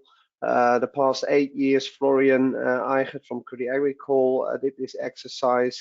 He helped out also a lot this time, so many thanks to him. And there are many people involved in checking the stats, collecting the data. So thank you all. And from the ECBC, Danielle has been a very big help. So thank you as well, Danielle. Now, after all these kind words, but I have to be honest, it really shows also how close the covered bond community is cooperating in compiling these stats, and that's just very great to see. Well, now I stop with all this thanking, but I think the main message was that the positive trend of the past years continued in 2019. I go quite quickly through the numbers, not to bore you to death. This slide indeed shows that the outstanding amount of covered bonds increased for the third year in a row, now reaching 2.7 trillion, which is actually the second highest number ever, and the highest since 2012. So the market is growing. If you look at the breakdown by type of covered bond, it's mainly the mortgages that it's the biggest part, of course. They grew by 6%. 2.4 trillion of the 2.7 trillion are mortgage-backed covered bonds. You see the blue line dropping a bit. It is the public sector covered bonds, but that's mainly to do with large redemptions as issuance of public sector covered bonds actually increased. If I move to the next slide, which shows a bit of light on the globalization of covered bonds, of course, it's a very EU-driven product. This is about the number of issuers split by region, and you can clearly see the trend that more and more issuers from outside Europe are joining the covered bond market. And last year, actually, from the Asia Pacific region, saw some new members joining. Probably worth mentioning is Korea, where some banks have entered the market, but mainly in Korean won, to be honest. But you never know. It clearly shows that covered bonds are becoming slowly a more global product than really a pure EU product. Probably then the ranking, of course, this is probably an exciting graph, but Denmark remains the largest covered bond country in the world, and that's of course driven by the local currency market, which actually, I come to that later, has distorted the figures to quite some extent.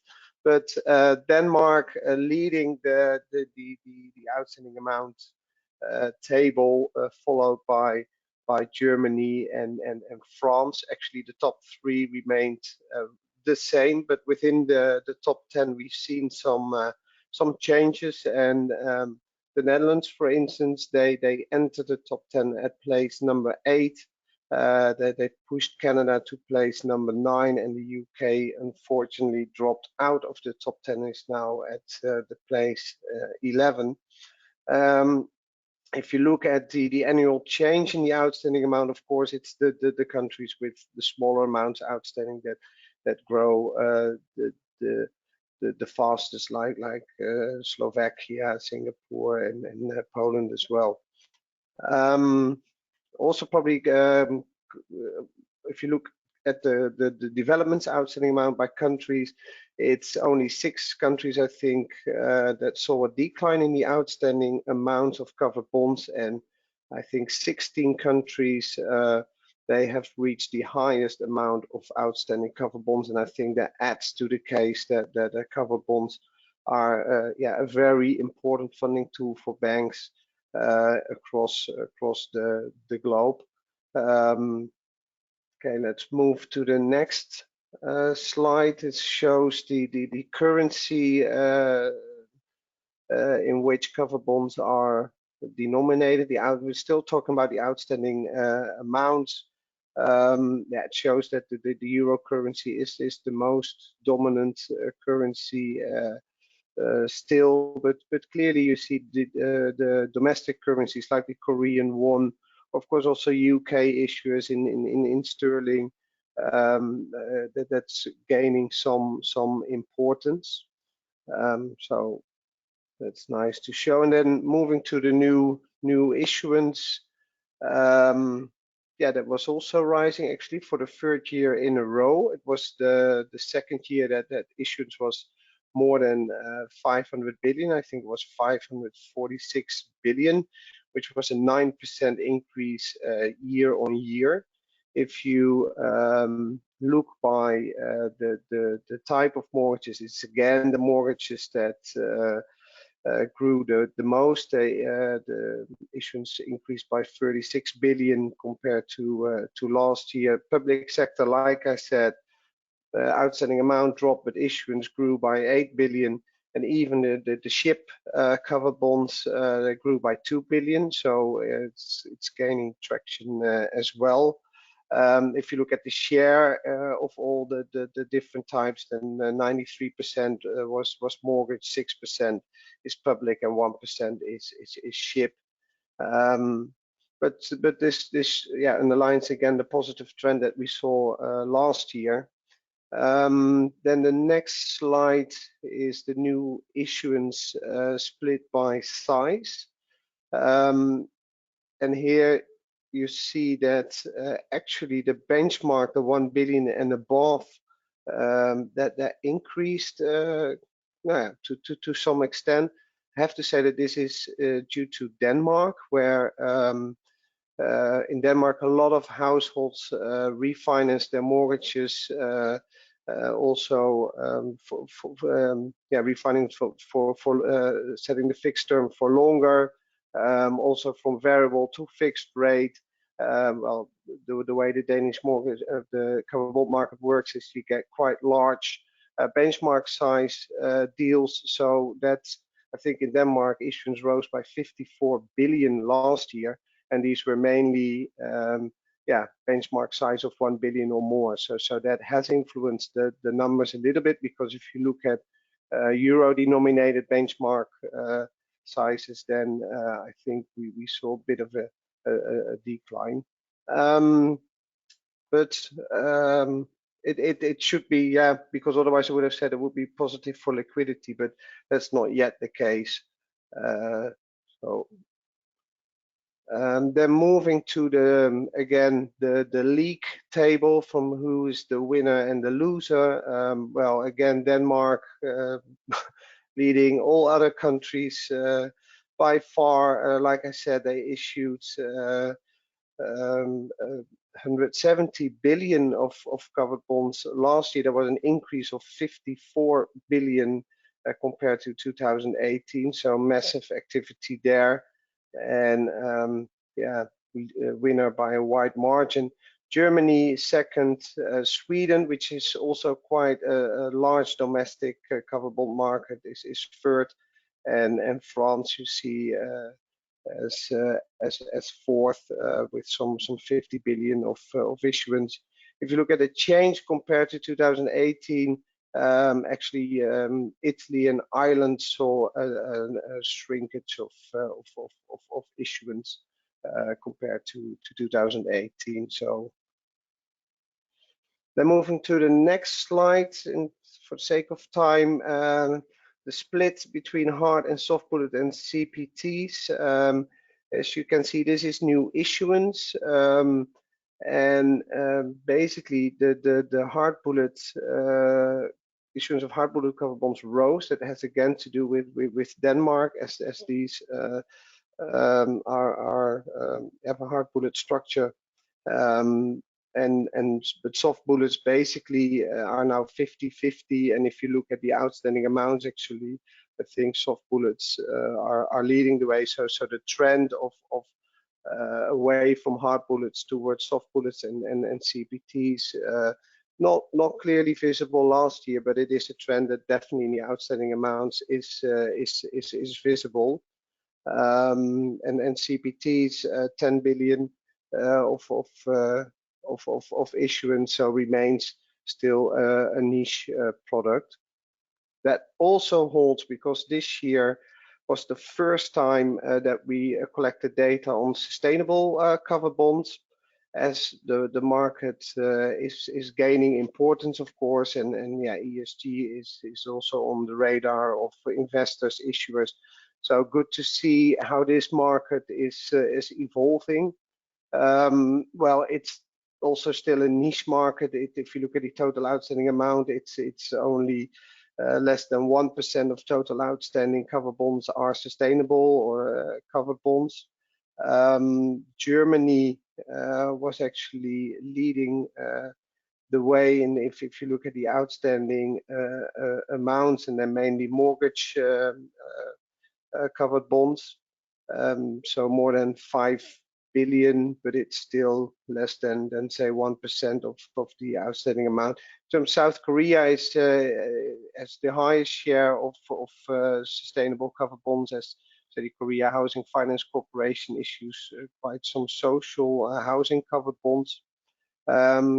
If you look in terms of new issuance, that is the right hand graph, and then from France we saw quite some issuance for 4 billion of ESG related covered bonds, and I think the market is growing, as we have seen also more issues from Norway and other jurisdictions as well joining the ESG related covered bond market.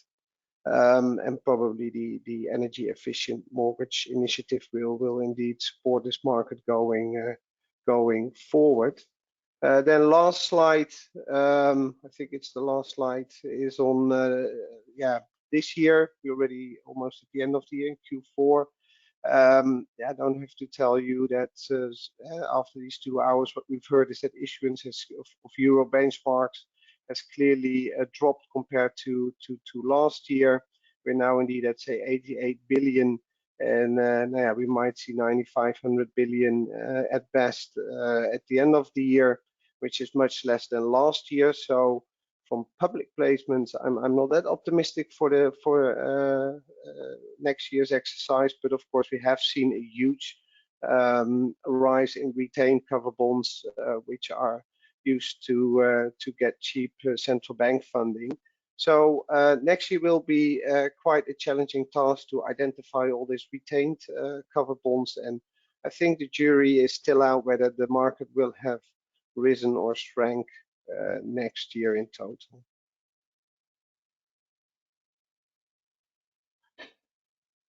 Thank you, Joost.